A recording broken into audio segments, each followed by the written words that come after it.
Сәлем достар, бүгін сіздермен сүзбелі себет, яғни творожная корзинаның рецептісімен бөлісемін. Бізге керек сары май, ұн, қант, жұмыртқаның сарысы, қамыр қопсытқыш және ваниль. Жұмсақ сары май мен қантты 2 минуттай араластырамыз.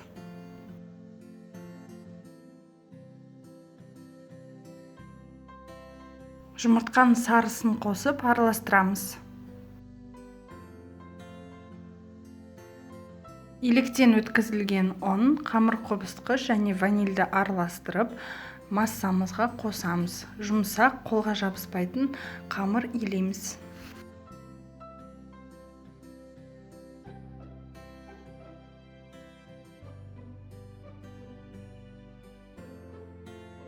Салмасына жұмыртқа, қант, жүгері крахмалы, қаймақ, творог.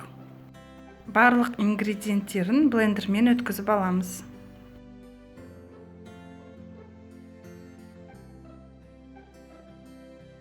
Осындай біркелкі масса болу керек. Формамызды аламыз, май жақпаймыз, қамырдың өзінің майы жеткілікті. Мен мини кекстердің формаларын алдым. Сіздер тарталеткилардың немесе басқа корзиналардың формаларын алсаңыздар болады. Енді қамырдан кішкене бөлігін алып, себеттің формасын шығарамыз.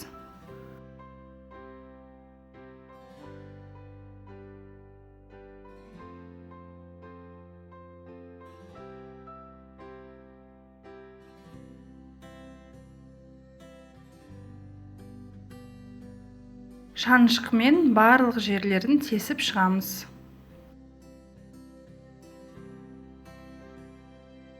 Сүзбеден жасалған салмамызды құйып шығамыз, яғни менде толық бір ас қасық кетті, толтырып құйып шығасыздар.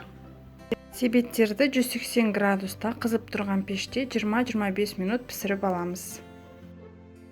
Мен әдемілік үшін дайын болған себеттерге осындай кондитерский желе қолдандым. Қатты қымбат емес, бағасын көріп тұрсыздар.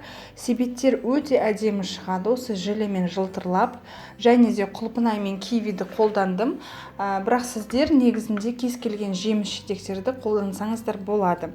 Алдымен осылай жеміс-жидектерді қойып шығамыз. Одан кейін үстінен желені жақсылап жағып шығамыз.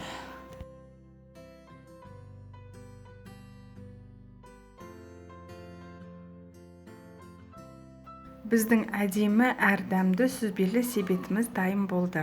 Жұмсақ, нәзік, дәмі енді ерекше. Жасалу жолы да негізінде оңай. Дастарханға сән береді, қонақтарыңыздың көз жауын алады деген ойдамын. 100% сенімдімін оған. Жасап көріңіздер, лайк, подписки ұмытпаңыздар. Көп рахмет.